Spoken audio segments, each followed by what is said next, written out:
Inside Michigan basketball, delivered by UPS. I saw everyone grabbing the ball with two hands, dunking it with two hands, right? Loose ball, snatching it with two hands. Everybody just committed to these simple things that we can do. Can we talk and can we point? Just do it one time. Just point, Cam. Point over there, right? Talk. Say something. I got ball, right? Muhammad, say something. Defensively. Quick man. Yeah. You can do these things, right? It's not something I can't ask you to do, right? We saw everybody with a physical blockout. Everybody could do that, can end up doing that. You dive on the floor. Everybody can dive on the floor. You can grab the ball with two hands. I saw all that, and then at the end of the thing, they said, what does it feel like? What does it taste like? What does it smell like? I said, that smells like victory. That's all. That smells like victory. And I love that smell of victory. Let's get one tonight. And it's funny, Coach Beilein didn't share the whole part about his vision, Muhammad. There was a song, that the Black Eyed Peas rewrote for him. And it sounded a little bit like this. I got a feeling that tonight's gonna be a good night. That tonight's gonna be a good night. Tonight's the night. Let's get it on. Get in the stand. Jump to the ball. Shoot it in. It's really good. That was just good, but not tonight. Let's go.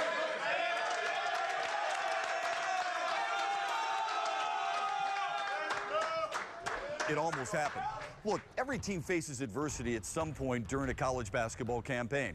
Michigan faced theirs when they lost their best player, Karis LeVert, for the entire season. John Beilein had to convince his team you can still win without him.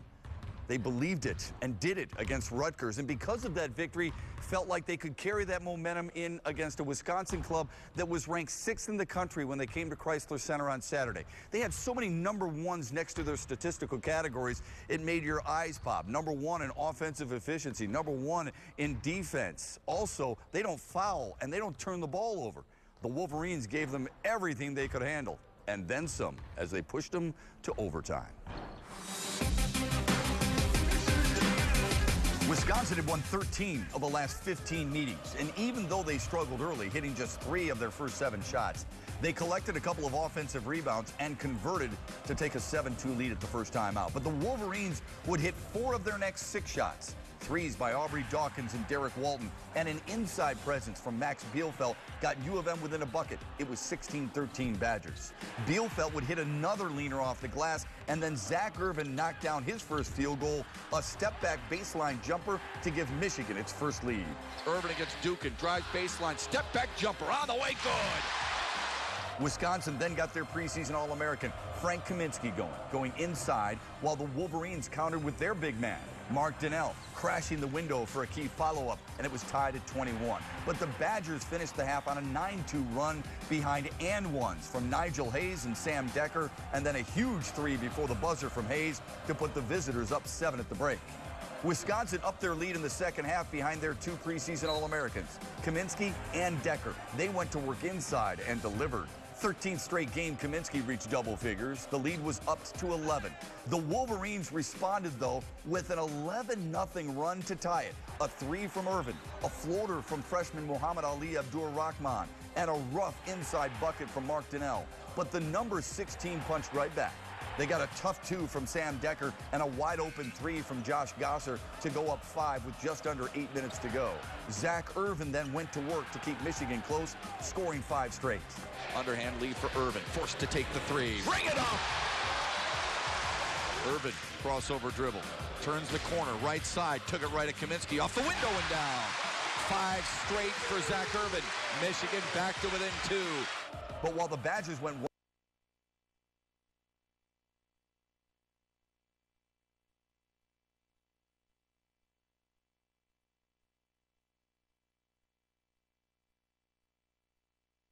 U of M had 3 empty trips and trailed. Wisconsin's best free throw shooter got front end of a 1-and-1, and U of M got a Walton driving layup to pull to within 2. After trading free throws, U of M, down by 3, needed Walton to wear a crown. And did he ever? Back to Walton for three in the tie. Got it! Left wing! Derek Walton with 1.3 seconds left. Ties it at 57. I handed Arby the ball, and, he had the sense of urgency to find me, and I was open. I was just blessed enough to hit the shot. What was it like when you saw that go through? I actually didn't see it. I set a screen and ran over, and I was on the ground. Stood up real quick, tried to get the rebound. I saw it went in. I had no idea what happened. It forced the second overtime of the year for Michigan. They battled, they fought, but they were drained in the extra session. The Badgers scored the first 6 points of the OT and held on to win it 69-64. The loss snaps Michigan's 4-game home roll and means the Badgers have now won 14 of the last 16 in the series. Nothing really rattles this young group anymore. We feel like we've seen almost all of it, and we have guys that are going to come in regardless and just play their game without any hesitation. You may see John Beilein as a very calm, understanding guy, but deep down inside, he's as competitive as an individual as you'll ever find. And I know it's no solace to you, but you're down 11, you're down 7 points more than 3 times in this game, and yet you pushed the number 6 team in the country to overtime. Again, not what you wanted because you didn't win the game, but your team showed a lot of moxie. No, they really did. We made a big step today in learning what it means to compete. Sometimes we're lucky in some wins or we just competed better. But each one of our guys has another level of competition. He's got another level. We're trying to get them there, and they're all good kids, so I know they'll get there. Now, putting that puzzle together is how do we get them there? So I do like the effort tonight because it was a good step. Let's talk about Derek Walton. He makes that massive 3 to force the overtime, had 17 for you. He looked like he had a little tired out there. He's been logging a lot of minutes for you, and he's been injured, too. Yeah, he has not been. 1 minute out, so he played like 44 minutes.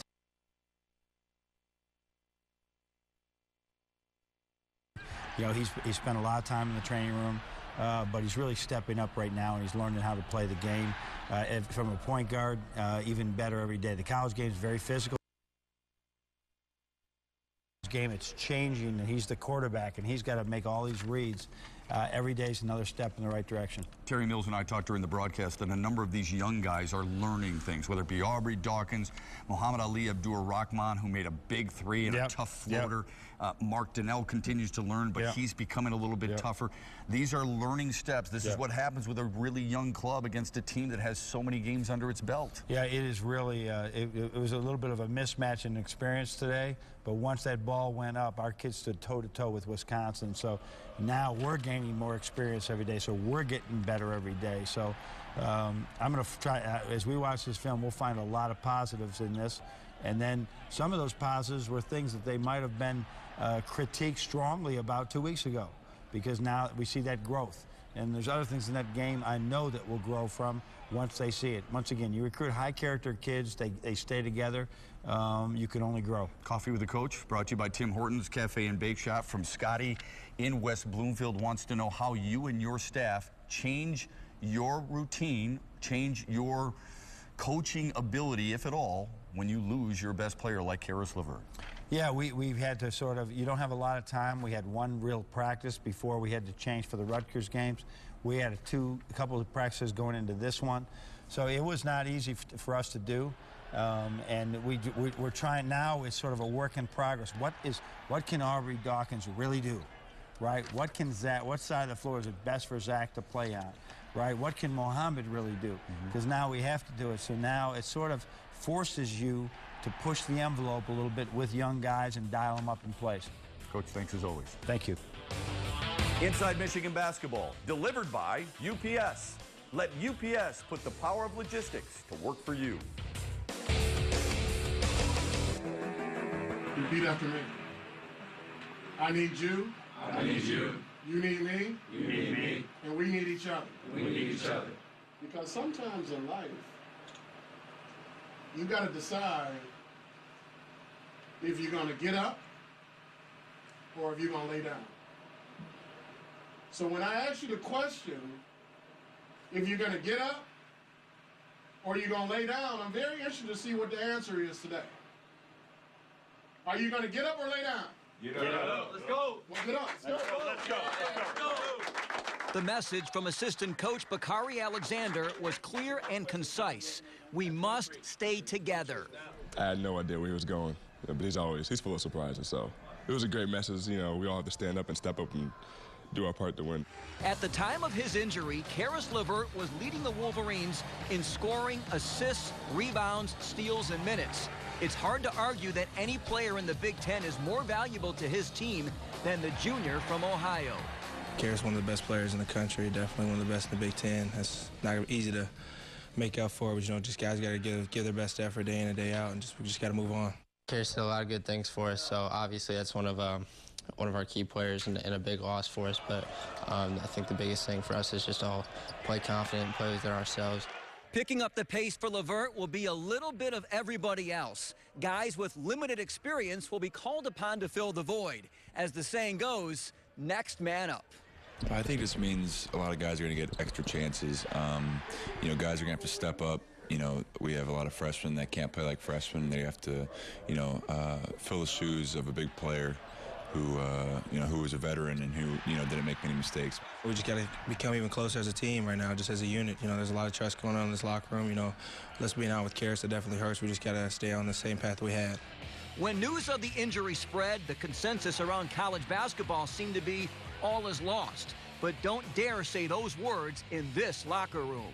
Since I've been here, we've always, had doubters, and whether it was when Trey and Tim left, people are like, those are your two guys. You're not going to do anything after that. We kind of proved them wrong there. Won a lot of games. And I think we just have to stick with the same mentality. As long as we stay true to our culture, we'll be pretty successful. Yes, their leader has fallen, but the Wolverines most certainly can get up.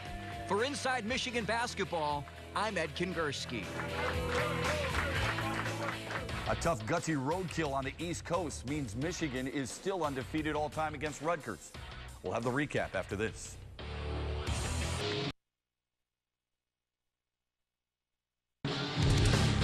Michigan had never lost to Rutgers in 5 previous meetings. This one was close early.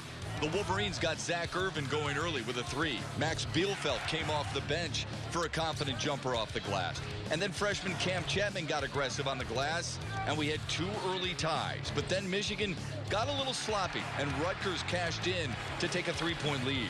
The Wolverines hung tough with role players and some non-scholarship guys like Sean Lonergan, who hit a driving layup to tie it at 14. Rockmon topside Lonergan. He'll drive, hop step in the lane, force it up, it drops. Sean Lonergan with his second hoop of the year. Happy for our bench.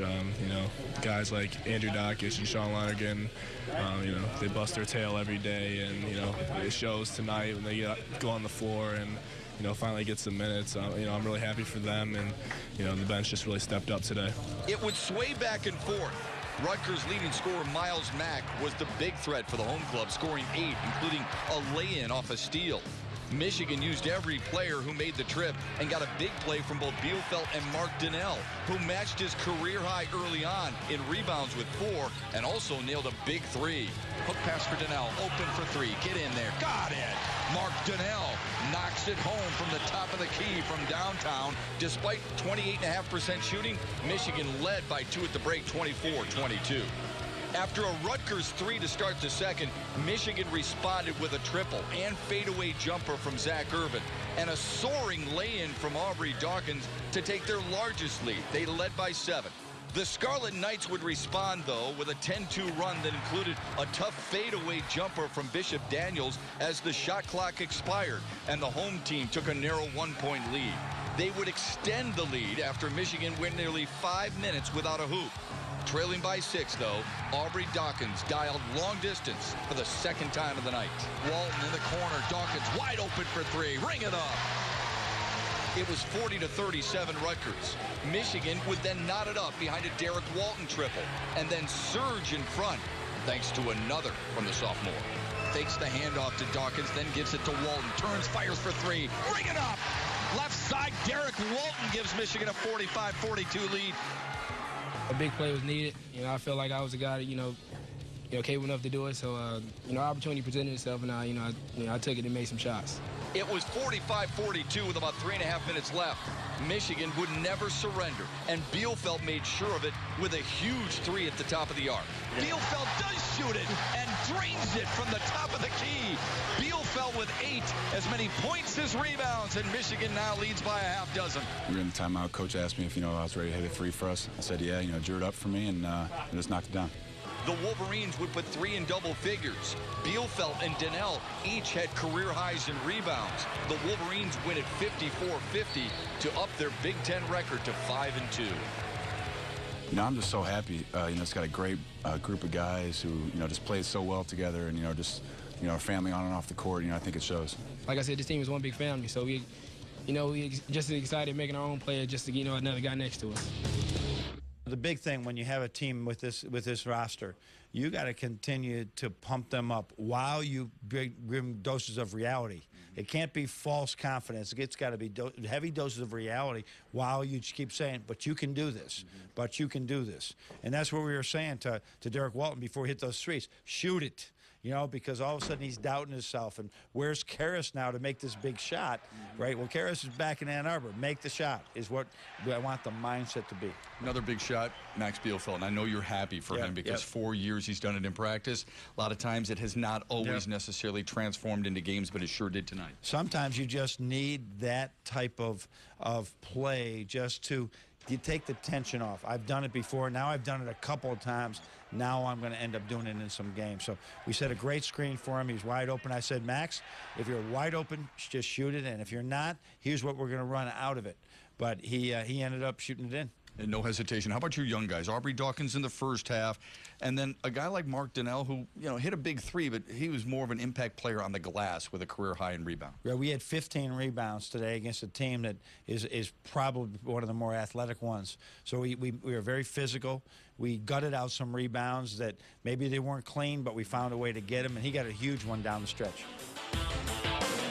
The Michigan women had just one game this week. How did they fare? We'll give you the highlights when we return. There was just one game for the women last week. Kim Barnes-Arico and the Wolverines visited number 20 Iowa, where they fell behind early thanks to, in great part, to the Hawkeyes shooting 60% in the opening half. Iowa opened the second half on a 10-2 run, led by as many as 15, only to watch Michigan respond and get out of the deficit, down just 5 points with less than 2 minutes remaining. That's as close as they got, though. Senior Saisha Gorey led Michigan with 26 points and 13 rebounds. And freshman Caitlin Flaherty added 19. 76-70, the final from Iowa City. For more on the Wolverines, here's our own Sarah Van Meter. Thanks, Matt. It was announced on Friday that senior Nicole Elmblad, a two-time captain and academic All-American, is up for a prestigious national award. Nicole is one of 30 candidates for the Senior Class Award, given to the student athlete who has achieved excellence in the community, classroom, character, and competition. The winner will be announced in April at the Final Four in Tampa. Speaking of captains, don't be surprised if sophomore Sierra Thompson finds herself in that role one day for the Wolverines. She's working herself into a leadership role this season and is playing with a lot of confidence. On the court is where you just be free, it's just fun. So we're having fun. You don't care about being shy or being embarrassed or anything like that. It's just out there playing. Sierra has started all 18 games this season, and she's grown a tremendous amount since last year when she made a freshman record 75 three-pointers. This year, I feel like I have to do more thinking. Last year, I think I just came out and played and just, went with the flow. The coaches were very patient with me last year, and I feel like this year they're expecting a lot out of me. They want me to be a student of the game and be in their office more, so that's a big difference from last year to this year. She's become a better communicator while playing hard for her teammates and coaches. Last year, I just came into it and just got into it. Now I know, how long the season is, the grind of the season, so I feel like I prepared myself better this year than last year just because of experience. Sierra and the Wolverines have 2 home games this week as they host Illinois on Monday and Maryland Thursday right here at Chrysler Center. For Inside Michigan Basketball, I'm Sarah Van Meter. Inside Michigan Basketball, delivered by UPS, is brought to you in part by Absol Pure Water, the official bottled water of the Michigan Wolverines. Our Al Rose Steel Ironman of the Week, sophomore point guard Derek Walton. He led Michigan to the win at Rutgers with 12, including some late pushes, 10 points in the latter stages to get by the Scarlet Knights. And then, in an overtime setback to Wisconsin, paced the Wolverines scoring attack with 17 that included the massive 3 down the stretch to force the extra session. Derek Walton, the sophomore from Harper Woods, our Al Rose Steel Ironman of the Week. That's it for this edition of Inside Michigan Basketball. Next week, a home game against Nebraska and a road game on Super Bowl Sunday in East Lansing. We'll bring you Inside Michigan Basketball from the Breslin Center. Until then, thanks for watching. Have a great week, everybody, and go blue.